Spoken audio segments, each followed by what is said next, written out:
اللہ تبارک و تعالیٰ نے قرآن کریم کے اندر ارشاد فرمایا کہ وَقَلْبُهُمْ بَاسِطٌ ذِرَاعِهِ بِالْوَسِيعِ، فرمایا کہ ان کا کتا غار کے دانے پہ یوں بازوں کو پھیلائے بیٹھا تھا۔ تو ہم نے کہا یا اللہ قرآن تو حرف حرف ہدایت ہے، تو نے اس کے اندر کتے کا تذکرہ کیا ہے، تو اس کے اندر ہمارے لیے کیا ہدایت ہے؟ تو اللہ فرماتا ہے یہی تو بتانا چاہتا ہوں کہ ذات کا کتا ہو لیکن تعلق قائم ہو جائے ولیوں سے، تو فرمایا وہ عام نہیں رہتا ہے، ہم اس کا تذکرہ قرآن میں کرتے ہیں۔ اچھا میں آپ کی توجہ چاہوں گا، یہاں تو کتا ولیوں کی چوکھٹ پہ آئے تو اللہ فرماتا ہے ہم اس کو محروم نہیں رکھتے ہیں، کہا تم انسان ہو کہ میرے پیاروں کے پاس آؤ گے تو تمہیں کیسے خالی موڑ دوں گا۔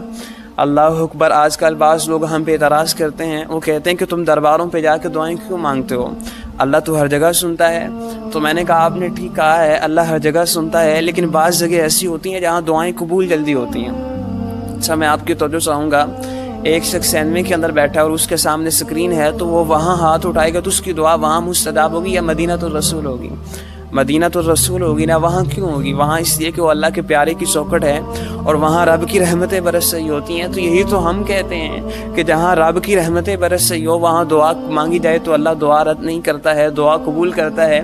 اس لیے ہم داتا علی حجویری کی چوکھٹ پہ جاتے ہیں کہ اللہ کے پیارے ہیں اور اللہ ان سے پیار کرتا ہے۔ والذین آمنوا اشد حبا للہ، اور یہ بھی اللہ سے ٹوٹ کے پیار کرتے ہیں، اور جب ہم وہاں جا کے دعائیں مانگتے ہیں تو اللہ دعا رد نہیں کرتا ہے، اللہ ان کے صدقے سے ہماری دعائیں قبول کرتا ہے۔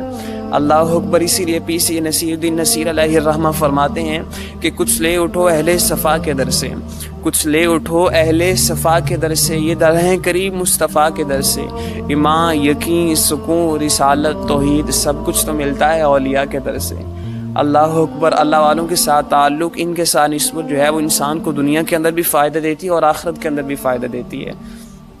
ریاست حیدرآباد دکن کے نواب تھے، تو PC مہر علی شاہ رحمۃ اللہ علیہ کے ہاں بیعت تھے، تو انہیں ایک ایسی بیماری لاحق ہوئی کہ ڈاکٹرز نے مشورہ دیا کہ آپ بحری ہوا کھانے کے لیے جائیں، تو ڈاکٹرز نے لندن جانے کا مشورہ دیا۔ تو یہ PC مہر علی شاہ رحمۃ اللہ علیہ کے ہاں آئے اور ان کے پاس آ کے تذکرہ کیا، تو آپ نے فرمایا کہ تم لندن کیوں جا رہے ہو، تم مدینہ الرسول کیوں نہیں جاتے ہو؟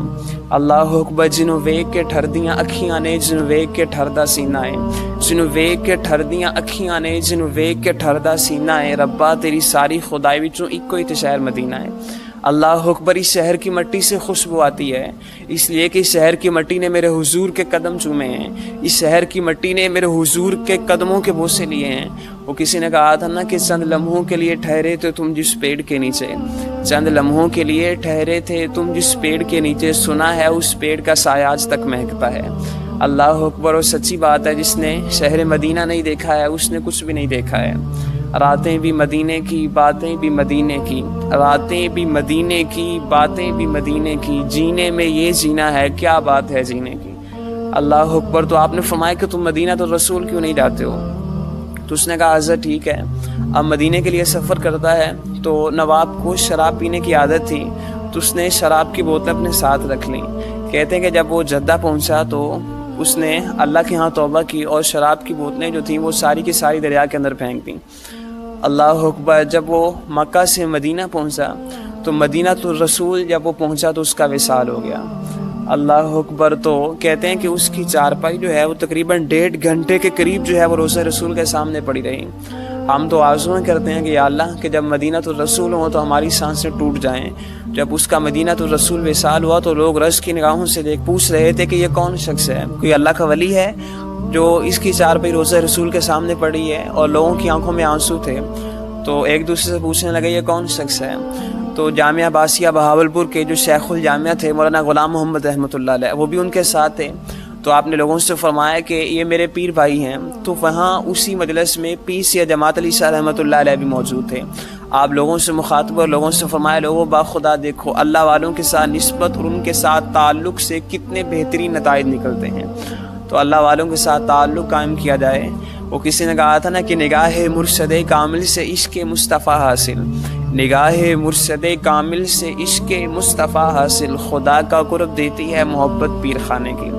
تو اللہ والوں کے ساتھ تعلق، ان کے ساتھ نسبت جو ہے انسان کو دنیا کے اندر بھی فائدہ دیتی ہے اور آخرت کے اندر بھی فائدہ دیتی ہے۔ میرے حضور نے صحابہ سے ارشاد فرمایا، کہا صحابہ تمہیں اچھے لوگوں کے بارے میں نہ بتلاؤں؟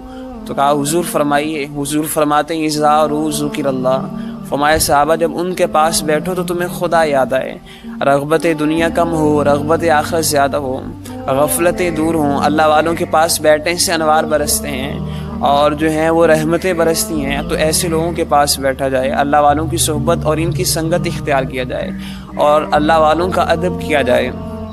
حضرت امام احمد بن حنبل رحمۃ اللہ علیہ ایک دن دریا کے کنارے وضو فرما رہے تھے، تو ایک فاسق و فاجر شخص آیا تو وہ بھی آ کے وہاں منہ ہاتھ دھونے لگا۔ تو جب اس نے دیکھا کہ وقت کے امام ہیں اور نیچی جگہ بیٹھے ہوئے ہیں اور میں ان سے اونچا بیٹھا ہوا ہوں، تو اس کے دل میں خیال آیا یہ وقت کے امام ہیں، بڑے متقی اور پرہیزگار شخص ہیں، تو میں تو گناہ گار سے شخص ہوں، تو میں امام سے اونچا بیٹھا ہوں۔ تو اس نے فوراً جو ہے اس جگہ آ کے بیٹھ گیا جس طرف پانی کا بہاؤ تھا، یعنی امام سے نیچے آ کے بیٹھ گیا۔ اللہ اکبر کہتے ہیں جب اس کا وصال ہوا تو ایک بزرگ کو خواب میں ملا، تو بزرگ نے پوچھا، کہا کیا حال ہے؟ تو اس نے کہا حال بڑے اچھے ہیں، میری بخشش ہو گئی۔ تو اس نے کہا تو بڑا فاسق و فاجر تھا۔ تو اس نے کہا کہ جو ہے ایک دن حضرت امام احمد بن حنبل رحمۃ اللہ علیہ وضو فرما رہے تھے، تو میں بھی وہاں آ کے منہ ہاتھ دھونے لگا، تو مجھے محسوس ہوا کہ یہ اونچی جگہ ہے، تو کہتے ہیں میرے دل میں خیال ہے میں تو گناہ گار سے شخص ہوں، یہ وقت کا امام ہے، تو میں نیچے آ کے بیٹھ گیا۔ تو حضرت امام احمد بن حنبل رحمۃ اللہ علیہ اللہ کے سچے ولی تھے، تو اللہ نے ان کے ادب کے صدقے سے میری بخشش کر دی۔ اللہ اکبر۔ تو اولیاء اللہ کا ادب کیا جائے، ان سے محبت کی جائے۔ اللہ مجھے اور آپ کو اولیاء سے محبت کرنے کی توفیق عطا فرمائے۔ وآخر دعوانا الحمدللہ رب العالمین۔